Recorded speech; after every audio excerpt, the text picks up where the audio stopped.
নিজের এক ভক্তের জীবন বাঁচাতে পাথর থেকে বেরিয়ে এলেন ভগবান শ্রীকৃষ্ণ। সেই ঘটনার নায়ক ছিলেন এক সরল ধন্যা ভক্ত কৃষক। আজ আমি আপনাদের শোনাব 1500 শতকের সেই ধন্যা ভক্তের কাহিনী, যিনি রাজস্থানের এক ধোঁয়া গ্রামে এক জাট কৃষক পরিবারে জন্মেছিলেন। একদিন ধন্যা দেখলেন পাশের বাড়ির ব্রাহ্মণ রোজ একটি কালো পাথরকে পুজো করেন। ধন্যা জিজ্ঞেস করলেন, পণ্ডিতজি এটা কি? পণ্ডিতজি ভাবলেন, এই নিরক্ষর কৃষকই বা কি বুঝবে। তিনি মজা করে বললেন, এটা ঠাকুরজি, ভগবান, এর পূজা করলে সব কিছু পাবে। ধন্যার চোখ উজ্জ্বল হয়ে উঠল।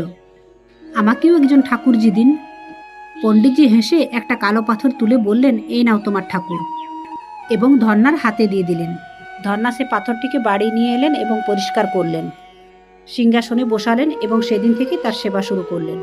সকালে উঠে স্নান করাতেন, খাবার রান্না করে সামনে রাখতেন। ঠাকুরজি খেয়ে নেন। পাথর তো পাথর, নড়লই না। কিন্তু ধন্যাও নড়ল না, বলল, আপনি না খেলে আমিও খাবো না। একদিন কেটে গেল, 2 দিন কেটে গেল, 3 দিন কেটে গেল। ধন্যা না খেয়ে বসে রইলেন, খাবার সামনে, পাথর সামনে। গ্রামের লোকেরা এসে বলল, পাগল হয়ে গেছো, পাথর কি কখনো খায়? ধন্যা বললেন, পণ্ডিতজি বলেছেন এ ভগবান, ভগবান মিথ্যা নন। এইভাবে 7ম দিন এলো। ধন্যা প্রায় অজ্ঞান হয়ে যাচ্ছিলেন, কিন্তু চোখ তখনও সেই পাথরের ওপর। আর তখনই ঠিক ঘটল এক চমৎকার। পাথর নড়তে শুরু হলো আর ভগবান শ্রীকৃষ্ণ স্বয়ং প্রকট হলেন। এসে তিনি থালা তুলে নিয়ে খেতে লাগলেন। ধন্যা, তোমার এই সরল ভক্তির কাছে আমি হেরে গেলাম। এই খবর শুনে পণ্ডিত দৌড়ে এলেন। দেখলেন তিনি সেই কৃষকের ঘরে ভগবান ভোগ খাচ্ছেন। পণ্ডিত ভগবানের চরণে লুটিয়ে পড়ে কাঁদতে লাগলেন। আমি মূর্খ ছিলাম, এই সরল ভক্তিকে চিনতে পারিনি। আজও রাজস্থানে ধন্যা ভক্ত স্মৃতিতে বহু মন্দির রয়েছে, আর তার রচিত ভজন স্থান পেয়েছে গুরু গ্রন্থ সাহিবে।